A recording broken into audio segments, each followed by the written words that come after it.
This is FIBA Podcast. Thank you for joining us in our morning daily devotion. Friends, we continue with our study of Acts chapter 14, verses 8 to 20, the ministry at Lystra, and we are at Acts chapter 14 and verse 19. Then Jews from Antioch and Iconium came there, and having persuaded the multitudes, they stoned Paul and dragged him out of the city, supposing him to be dead. Paul was stoned, dragged out of the city, supposing to be dead. And we see here how Paul was identifying with the suffering of Christ. Being dragged out of the city and killed signifies complete rejection of a person who is cursed or who has cursed. And that is what was the understanding from the Old Testament. And this was how the Jews were to keep themselves pure. Leviticus chapter 24 verse 14, take outside the camp him who has cursed. Then let all who heard him lay their hands on his head, and let all the congregation stone him. And so that was how they considered anyone who is evil or wicked had to be taken out of the camp and had to be stoned. The sin offering of the people was burnt outside the camp. Leviticus chapter 16 and verse 27. The sin of the people was laid on the animal and it was burnt outside the camp, signifying that the sin and the curse has been purged and the camp is now pure before God. Numbers chapter 15 verse 35. This was done for the man who gathered sticks on the Sabbath day. Numbers chapter 15 verse 32. Now, while the children of Israel were in the wilderness, they found a man gathering sticks on the Sabbath day. So we can imagine, just for this one cause, the instruction that was given, the law that was given, was that he had to be stoned to death. And therefore we can appreciate why the Jewish leaders were so angry with Jesus for healing on the Sabbath day. And they considered these activities as impure according to the teaching of Moses. Jesus was taken outside the city to be crucified. John 19, 17 and 18, and he, bearing his cross, went out to a place called the place of a skull, which is called in Hebrew Golgotha, where they crucified him and two others with him, one on either side and Jesus in the center. This shows how man was considering the sinless Son of God as impure, was casting him out of the city and there crucifying him with other sinners.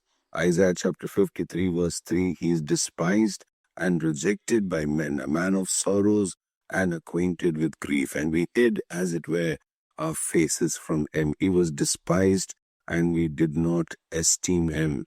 Humanity, which is burdened by sin, has done this to the one who was entirely without sin. This reveals the depth of our evil and the horror of our wickedness. It is one thing to reject or rebel against God, but a much more evil and darker level of sin when we, who are God's enemies, label him as evil, cast him out of the city and execute him as though he were the source of our wrongdoing. And yet, in this very act, Jesus became our substitute, taking our place in order to redeem us from our sin. Friends, this is the great wonder of the cross. This is the great wonder of the gospel message.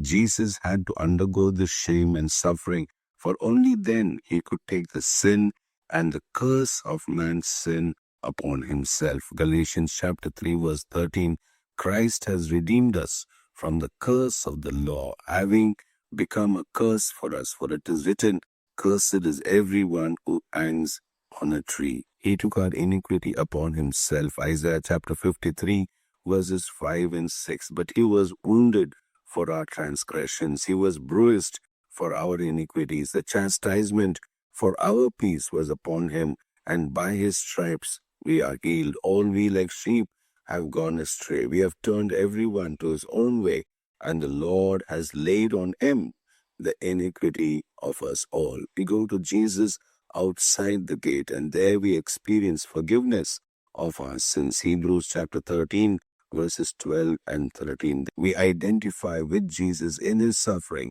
for the consequence of sin that he suffered was not his, but ours. 1 John 3:5. All the rejection, suffering, and curse Jesus experienced was truly ours to bear. As we come to the cross to receive His forgiveness, we must first acknowledge our sin and recognize that everything that Jesus bore upon Himself was what we deserved. As Paul was stoned and dragged out of Lystra, he had the privilege of identifying with Jesus in his suffering. The people of Lystra considered Paul unworthy to live, and they saw themselves cleansing themselves of something that was evil and wicked. That was their perception. Is this not what our persecutors are convinced about today? When they persecute and cast out the church today from among the community, they consider that they are cleansing themselves of evil and wickedness. Jesus took the sin of the people on Himself and He suffered. When we are persecuted, we are identifying ourselves with the sin of the people and we are paying the price. And that is what we are doing along with Jesus. Romans 8:17, and if children, then heirs, heirs of God and joint heirs with Christ, if indeed we suffer with Him, that we may also be glorified together.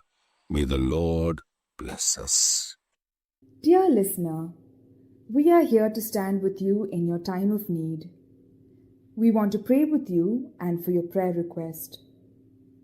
Do you need someone to talk to? We are here for you.